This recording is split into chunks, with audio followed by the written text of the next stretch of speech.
He was wearing sandals, leather sandals, and I do remember that the sort of shoelaces were kind of a 3-4 inch each.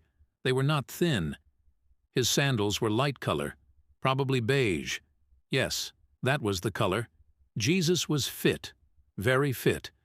He was like 6.1 foot tall, had a curly brownish hair, not hanging down to his shoulder, I would say, just like a man that hasn't had a haircut in 9 months, no more than that.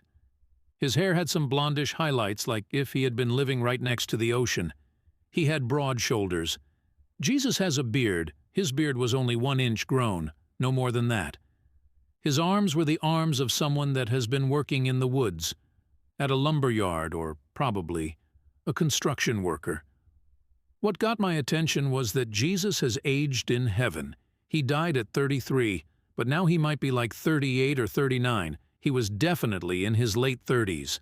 Make no mistake, Jesus is not a youngster anymore. He is close to turn 40 anytime soon. His face was rugged and was not the face of a 29, 30, 31, or 33-year-old man. He has definitely aged. Before he would make his last move, he allowed me to visualize his face without revealing it to me. He let me see his face in a different vision, not on that encounter, like saying to me, "I know that you want to see my face, but I won't reveal it to you now. However, this is my real face. I will let you see my face in a separate vision while I'm standing in front of you." And all of the sudden, I'm seeing Jesus' face in a separate vision, and to my surprise, he had thick lips, a strong, robust nose, but I couldn't see his teeth since he never opened his mouth.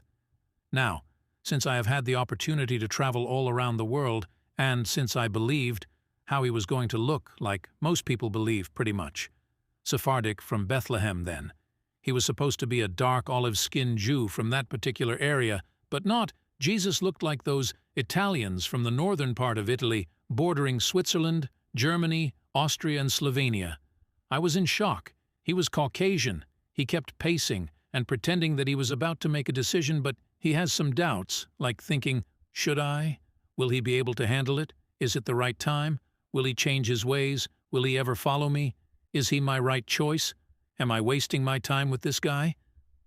He was very confused with me, extremely disappointed, to the point that at a certain time of the encounter, he would ask himself, "What the hell am I doing here?" He was getting tired, but not physically tired, just tired of me. His eyes became more intense, and I realized that he was about to make a decision. His pacing became more agitated. He would look at the floor at certain times, and then go back to me, staring at me. He was so sad about me that he didn't want to regret about the decision that he was about to make, like wondering about me. Will he? Can he?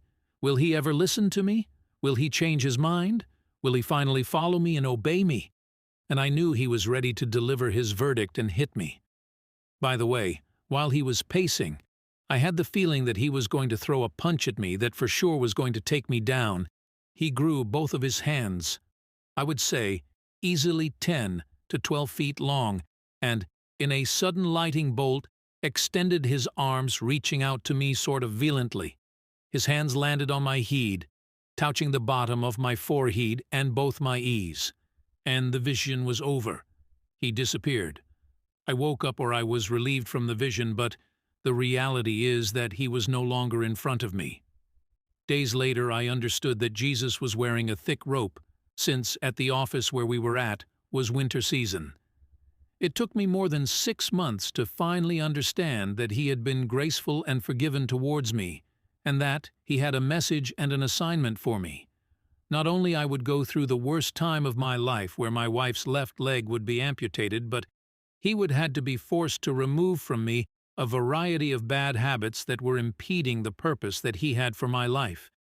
At that governmental office, he communicated me that I would be running for president of a South American country, but that in order to be prepared to serve my people, he would have to not only purify me, but pretty much rebuild me from head to toes.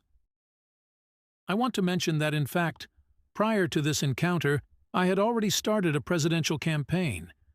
His rage and disappointment are unforgettable, but his mercy overrides the terrifying time that I had to go through this encounter with the Creator. His message was very simple. You don't have many options. In fact, this is your only option.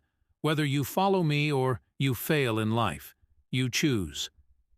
It's been 2 or 3 years ever since. I no longer drink beer, and yes, I'm eagerly building up a campaign running for president of this particular country in South America. Will I make it? I don't know. All I know is that whatever happens, I will always rest in God's hands.